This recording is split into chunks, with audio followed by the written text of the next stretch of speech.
Are you ready for the next comedian?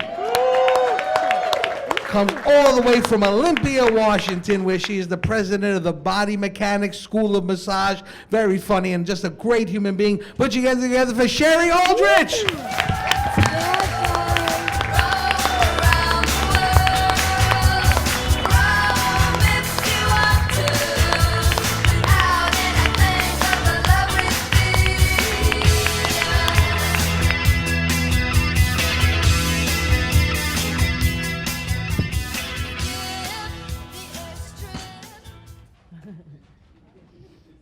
Hello. My name is Shari Aldrich, and it is really awesome to be here tonight. I'm from Olympia, Washington, the other side of the country. And it's funny, whenever I say I'm from Washington, people assume I'm from DC. And I always have to get them to know I'm on the other side, the one with rain and mountains and trees. And Olympia has around 51,000 people there. I can't even comprehend Times Square. There's like 6 times more people just there. And it's so expensive here. $13 just for a bottle of water? Who pays that? In Washington, we go straight to the source and get water from the mountain while holding a Starbucks in our other hand. And this is my second time doing the stand-up challenge here. And no, I didn't flunk the first time. It's not remedial, I didn't have to do it again. I heard the word challenge, and I'm like, yeah, I'm competitive. I'm gonna do it again. And not to mention, there's so many guys here, I had to balance out the testosterone just a little bit.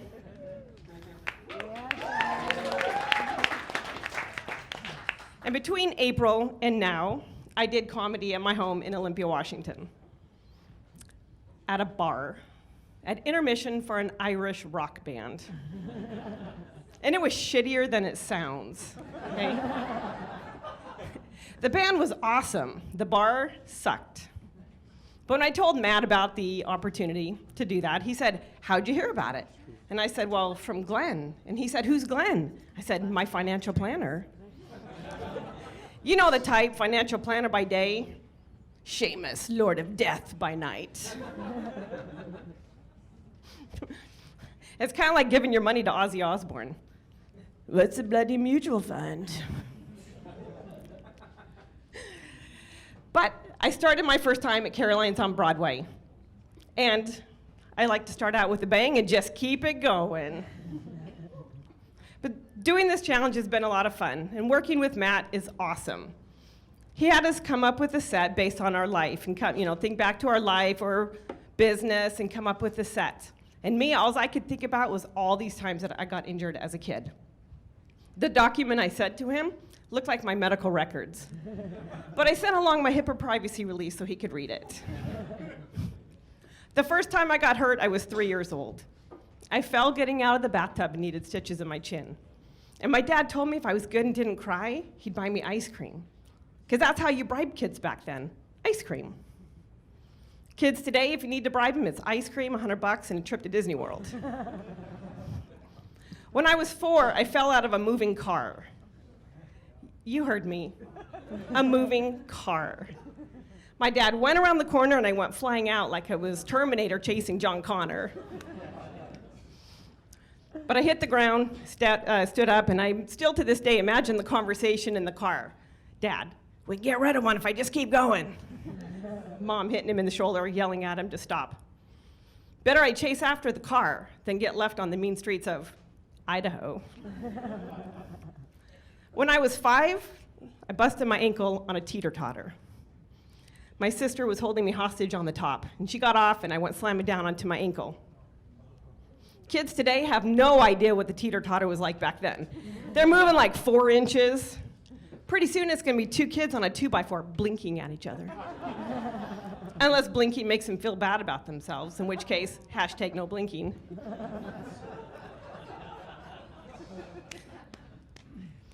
When I was in high school, I tore 3 ligaments in my ankle. You only have 3 ligaments on your ankle. It's a miracle my ankle is still attached to my leg.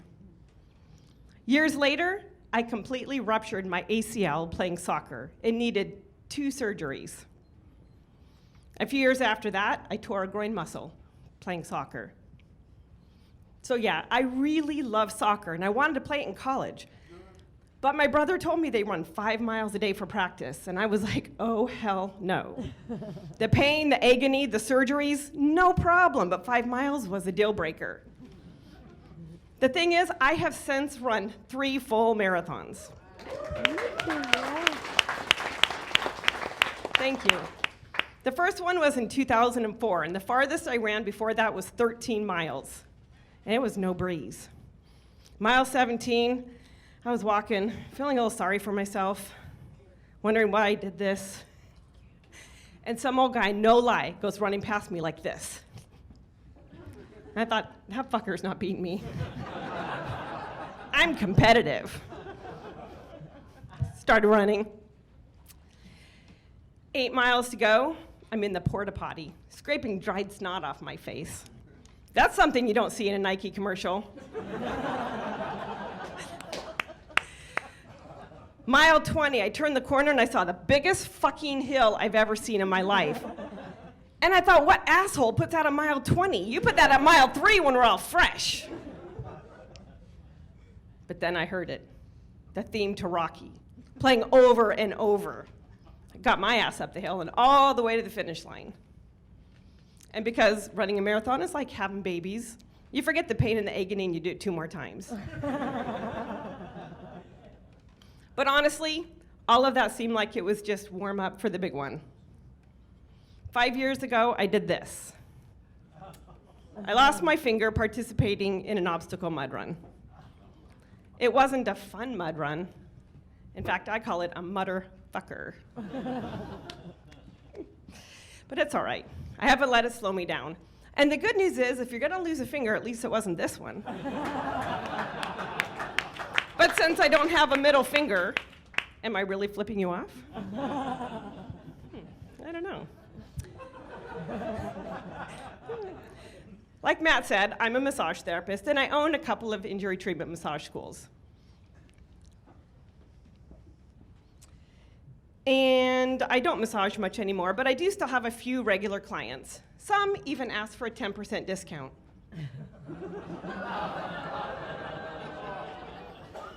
That's kind of rude. I mean, do you ask for a 10% discount if you say, hold the pickles on your cheeseburger? No. I have one male client. He had tight back muscles, and I'm working on him, and I'm all up on in his back with my elbows, and he goes, I admit it, I killed JFK.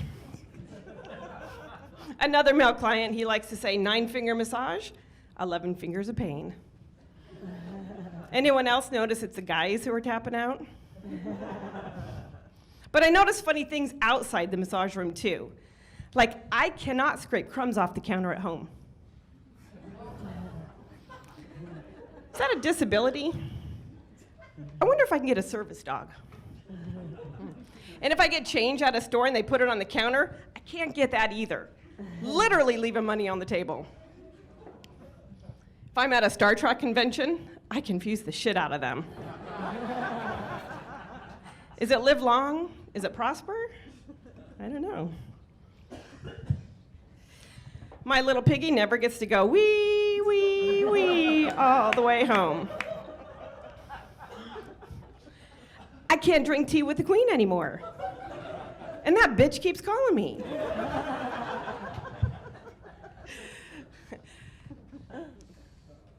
Oh God, I forgot him. Oh no.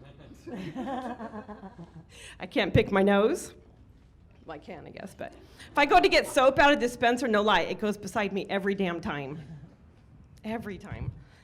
If I'm in Hawaii and I'm trying to hang loose, it looks like I'm hitchhiking. And you know how they say this is the state of Michigan? I lost 10% of the state, so fuck you if you live in Kalamazoo. I can't do rock band hands. It looks like I'm saying, I'm number one. But it's okay. I've got students who are rock stars, and they help me get there. And every year, my school is at the finish line of our local marathon. And we like to give the runners fun names as we work on them when they come across the line. There's always Bloody Nipple Man. There's always Bloody Toenail Guy. And there's always the guy wearing super short shorts whose junk flops all over the place when we're stretching him. It's very rewarding. And sometimes it's the biggest tip we get all day.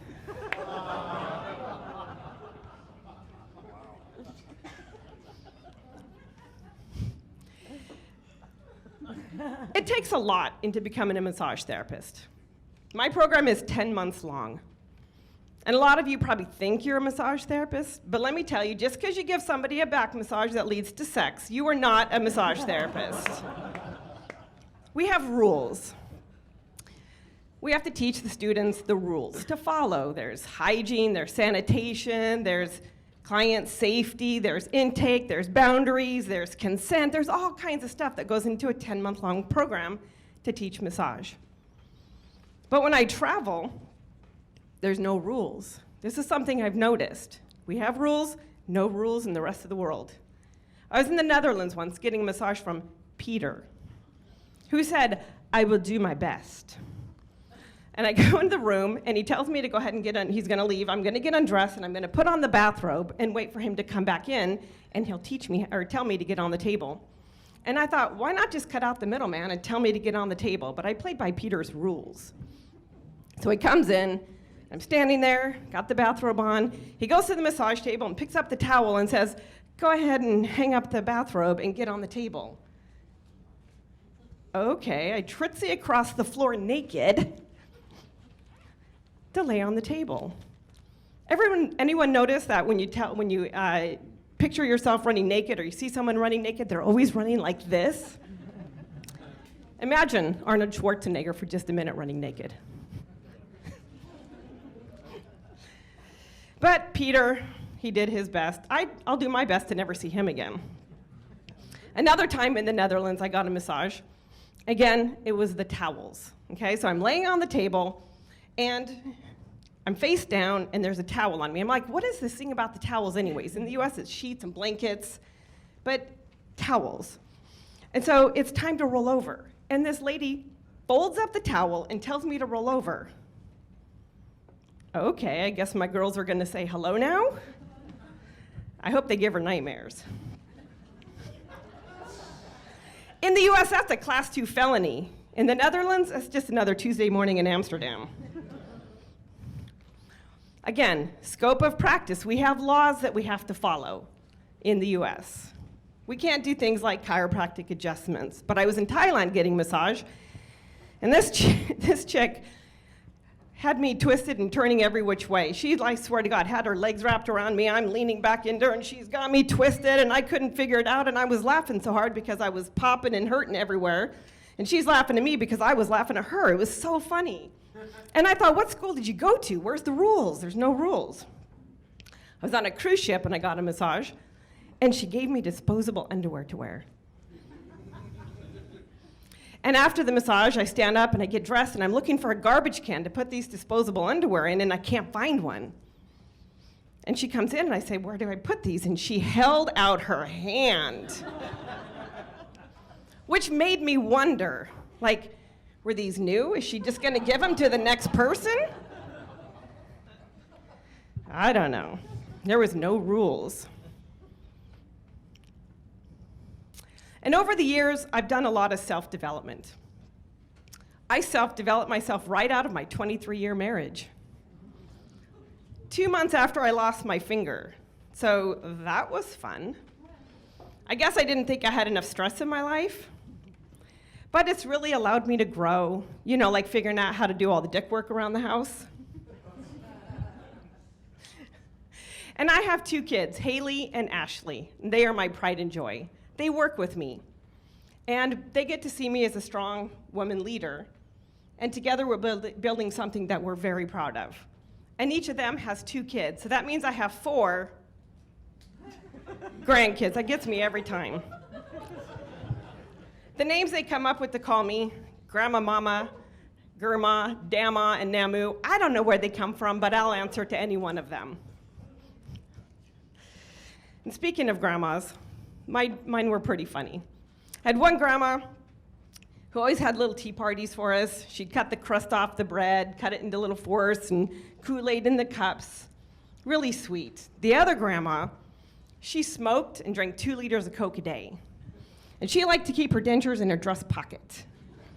I remember one time she was making spaghetti sauce and she had a cigarette in her mouth and that ash just fell into the sauce like a spice and she just stirred that shit in. Now, of these 2 grandmas, can you imagine which one dated Ronald Reagan back in his radio personality days? You guessed it. Cigarette smoking, 2 liters of Coke a day grandma.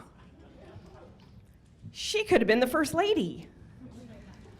Let's compare Nancy Reagan, just say no. My grandma, smoke 'em if you got 'em. But maybe Nancy was using the just say no to tell Ronnie to say no to women like my grandma. I mean, she rode that petty train all the way to the White House. But like I said, I'm divorced, and I'm trying to find time to date. And it's been hard. I don't even know why you just said that. It's hard for time, I guess. Anyways, I'm trying to find time to date. And I guess I gotta look at my notes here. I met my ex-husband a long time ago.